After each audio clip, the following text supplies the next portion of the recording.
There's our next pot right there. Okay, let's see what's in this pot. Oh man, I really hope Google didn't mess us up. Oh man, here it comes. I can see some color in it. This is not good. What's up everybody? Welcome back to the Salty Alaskan Fishing YouTube channel.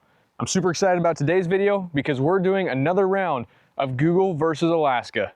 Today's challenge is, can Google catch us some Dungeness crab? Since Google knows everything about everything, we're taking its advice and applying it to real life situations here in Alaska to see if it really knows what it's talking about.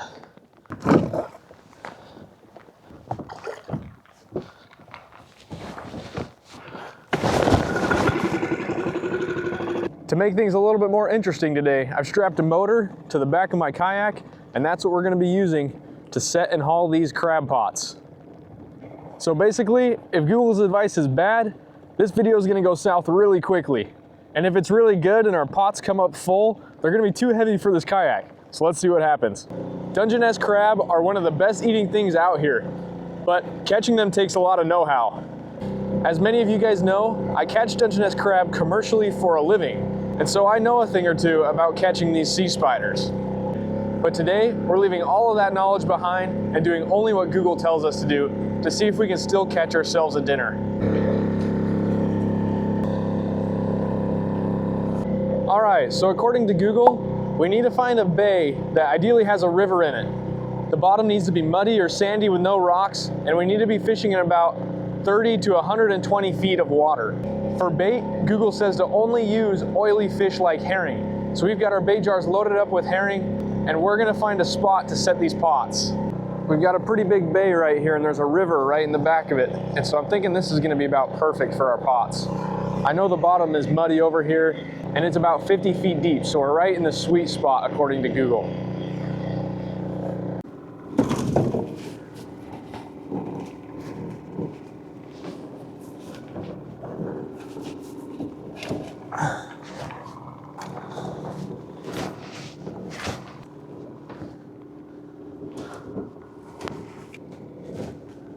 We drifted off our spot a little bit, and there's another crab pot right here, so we need to move a little bit before we actually drop this pot.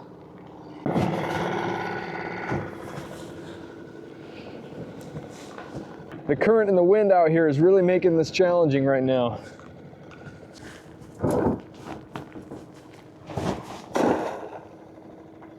Okay, there goes pot number one. We'll come back in a few hours and check it. Okay, we're gonna try and get a little bit further back in this bay where the river comes out to set this next pot.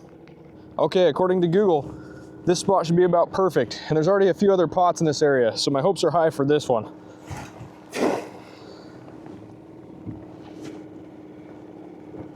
Okay, looks like our pot found the bottom.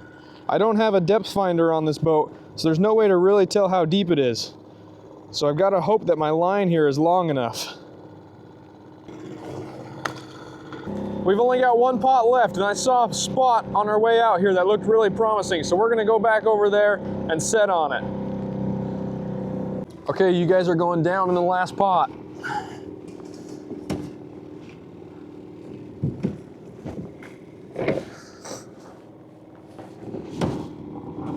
See you later.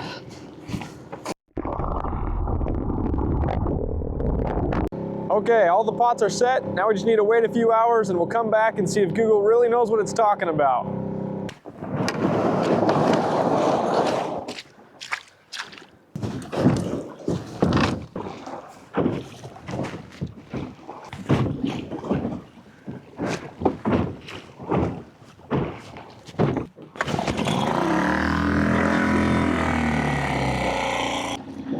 We're back out in the kayak to see if Google was able to catch us any crab.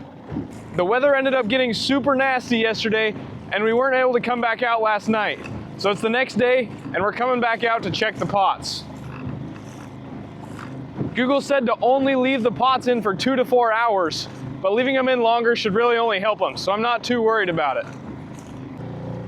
I'm about to get to the first pot. If you have a guess of how many crab you think are going to be in this pot, leave it in the comments below and we'll see who gets the closest. Whatever we catch in these pots today, we're going to cook up and eat for dinner. All right, guys, we're coming up on the first pot here. There's our pot right there.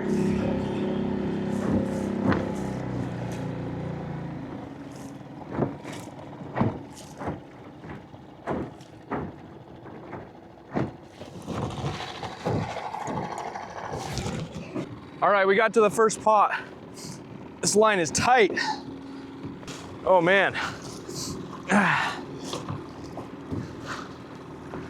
This pot's like 35 feet down here, so there's quite a bit of rope to pull up. Oh, I think we just came off the bottom. Oh man, here it comes. I can see some color in it. Holy smokes. Nice. 2 big tanner crab and a fish. Get this bait jar out of here. There's no Dungeness crab. And unfortunately, we set this pot for Dungeness crab instead of snow crab. And so legally, we're not allowed to keep either of these. That is a huge male. If we were fishing for tanner crab right now, that would be one tasty crab. He's a pretty small one, but it's still a male. Pretty cool. This is just a flounder. If we were gonna reset, we'd keep him as bait, but we're just gonna throw him back. Okay, so our first pot was a bust. This is not looking good for Google. We've still got 2 more to go, but after seeing that first pot, I'm not sure how these ones are gonna go either. Tanner crab usually are in a little bit deeper water than Dungeness crab, and so that pot was probably set a little bit too deep. These other pots are at about the same depth as that pot was, and so I'm interested to see what they look like. Google's really gonna need to pick it up here or we're gonna be hungry tonight. There's still a little bit of wind out here on the water today, but man, it is so much nicer when it's not pouring rain. It's about the same temperature as it was yesterday, but it feels 10 degrees warmer. There's our next pot right there. The line's sucked under the boat. The current's blowing so strong. We gotta wait for the boat to spin around so we don't flip our kayak over. Oh no, I think we're stuck on the boat motor. Shoot.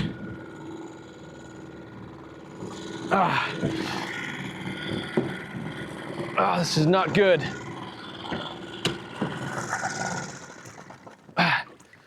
Hurry and lift this up. Oh, there we go. Nice, that was easy.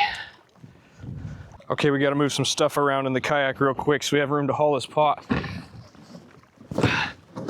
That's the hard part about hauling crab pots in a kayak. There's not very much space, and when things go wrong, they really start to go bad. Okay, let's see what's in this pot.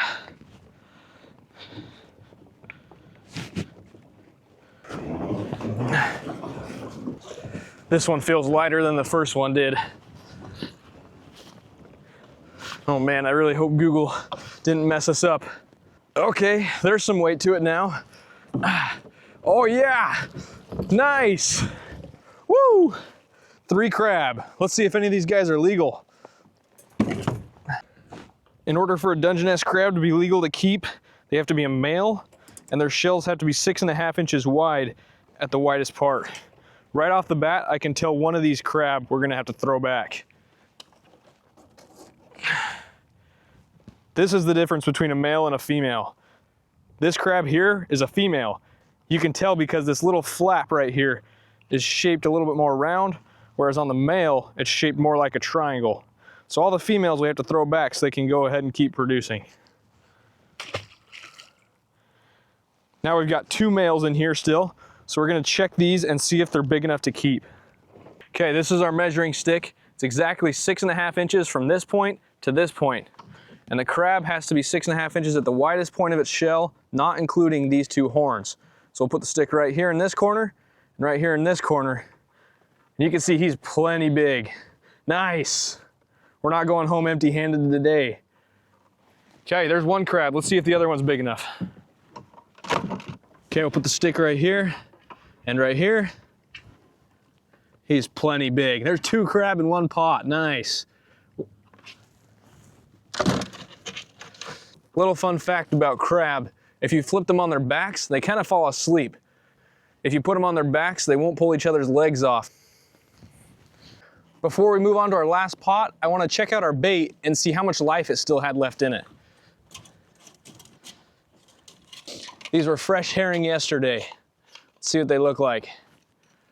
They still look really good. I definitely wouldn't eat those, but crab would. We probably could have let that pot soak for another few days and it would have kept catching crab. But that's not what Google said to do, so we're not doing it.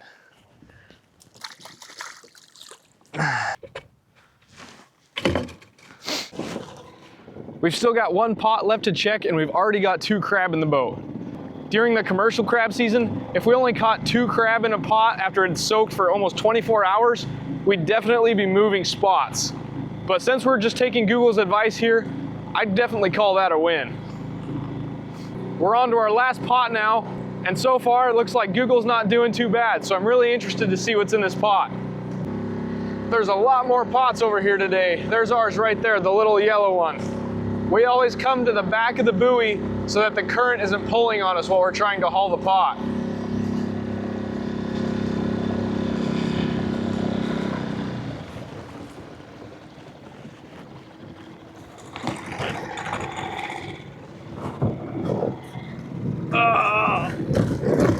Oh, got it. All right, here we go.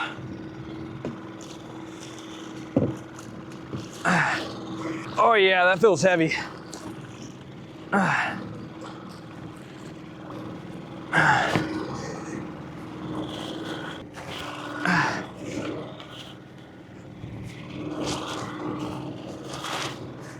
Oh yeah, we're almost there.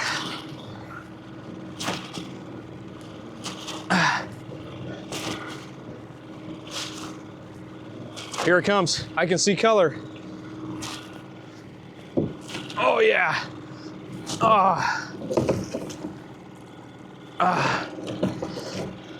Not quite as good. I can see 1 female Dungeness crab and 2 Tanner crab. Not what we were looking for.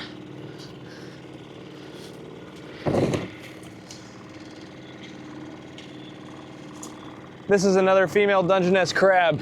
You can see she's got a little bit more of a round flap right there. We'll let her go so she can make some more babies. These Tanner crabs are super tasty, but once again, oh, he tried to get me with his claw.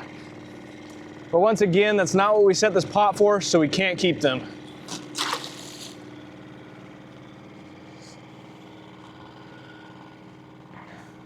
This is a sea snail.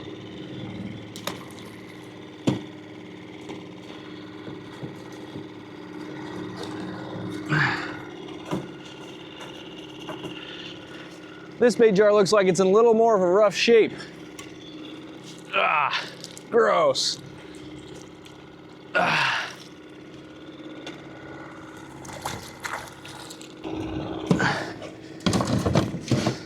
I better wash my hands after that bait jar.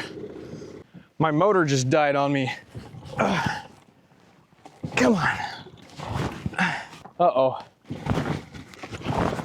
Yes, there we go. Come on. No! Hopefully that solved the problem. Oh yeah, we're back in business now.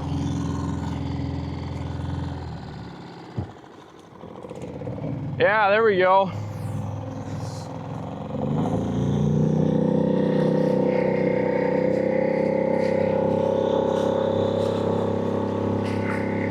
Out of the 3 crab pots that we set, we only ended up being able to keep 2 crab, which is not a lot. But honestly, I'm amazed that Google was able to catch anything. These waters can be so tricky to navigate, and it can take years of experience to figure out how to catch these things here. So all in all, I think Google deserves the win this time, and I'm excited to eat these crab.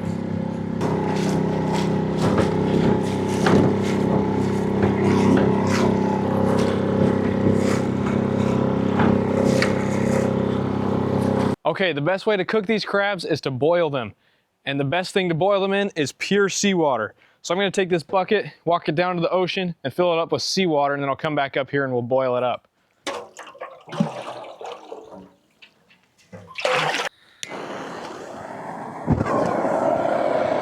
Okay, while that's heating up, we're gonna clean these crab before they die. If crab die before they're cleaned and cooked, the meat spoils almost instantly. So as soon as you get them back on land, you gotta clean them and cook them. There's two main ways to clean these crabs. If you know a third way, leave it in the comments. The first way is just to grab all their arms like this. Make sure you don't get pinched because these things hurt. It's also best to wear gloves when you're doing this. And then just take them and whack their shell off. Just like that. There's the shell with the guts. These two knuckles have all the meat.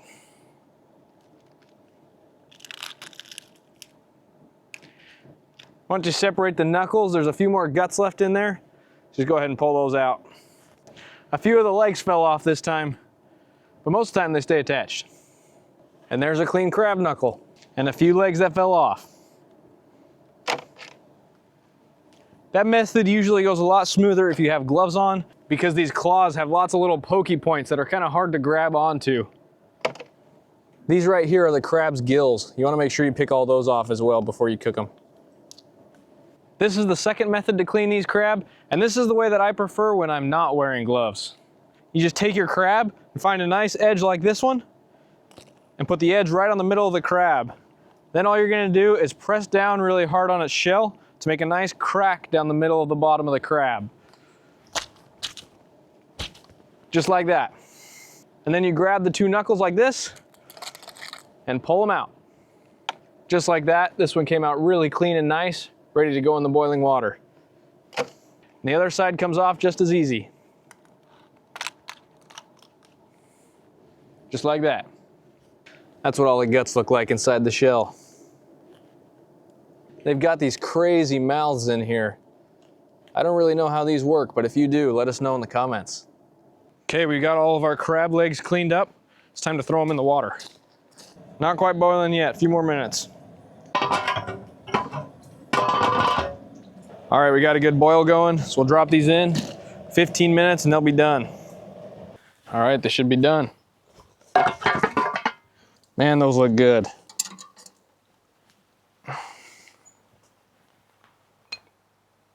All right, now all that's left to do is crack these babies open, dip them in some butter and eat them.